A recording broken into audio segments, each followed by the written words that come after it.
Greetings and welcome to our last in the three-part series of Beyond Business. An expansion of the Tarnopol Lecture Series, Beyond Business is an ongoing conversation that explores the most complex and pressing issues impacting individuals and organizations across the world. This year's three-part series shines a light on how firms can improve on environmental, social, and governance criteria to drive positive change. Our first event in October focused on tackling the climate crisis.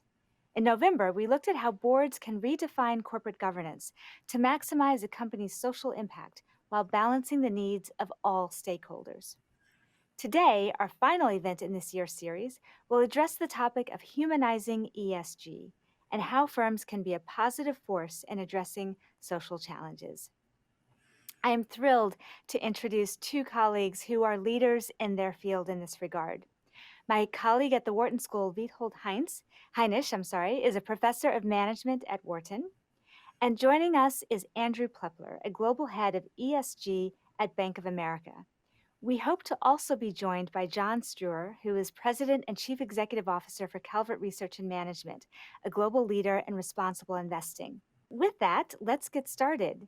And Veet, I'd like to start with you and have you sort of share with us the S in ESG, social. What does that mean from your standpoint, and what groups or categories sort of fall into the links, and how do you tie those categories together? Thanks for the question, Erika. It's a really important place to start the conversation today. And as the title suggests, humanizing ESG, the S, or the social factor, is really about people. People who are impacted by the firm and its operations. And those fall into three groups. First are a firm's employees. They're impacted by the level, the distribution of wages that a firm offers, the health and safety benefits or safety conditions of the firm operations. Diversity, equity, and inclusion also falls under the S factor, as does training and development and even the broader corporate culture.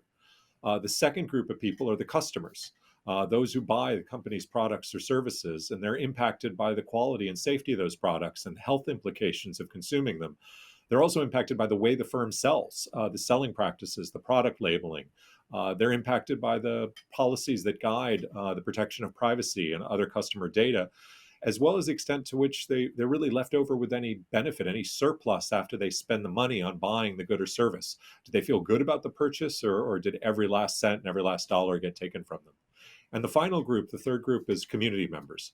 Those who live beyond the fence, just outside the operations, the factories, the facilities, the offices. They need to be engaged by the company to discuss any grievances they have on any issues, and whether that process is one that adheres to broad-based standards around human rights, around free, prior, and informed consent, and just generally shows respect to treating them as good neighbors is all really critical. I want to keep on this topic. Does it make sense for companies to have to prioritize those categories of people, or are they all equally weighted? How should we think about that?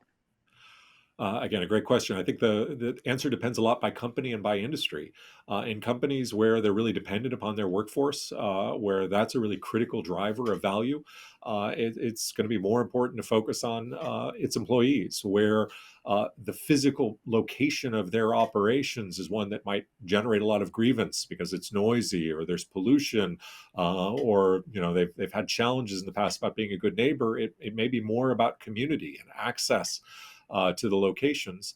And a company that's really driven by its brand is going to focus more on its customers. So it's really about the salience of these different groups that's going to drive the allocation of resources at the corporate level.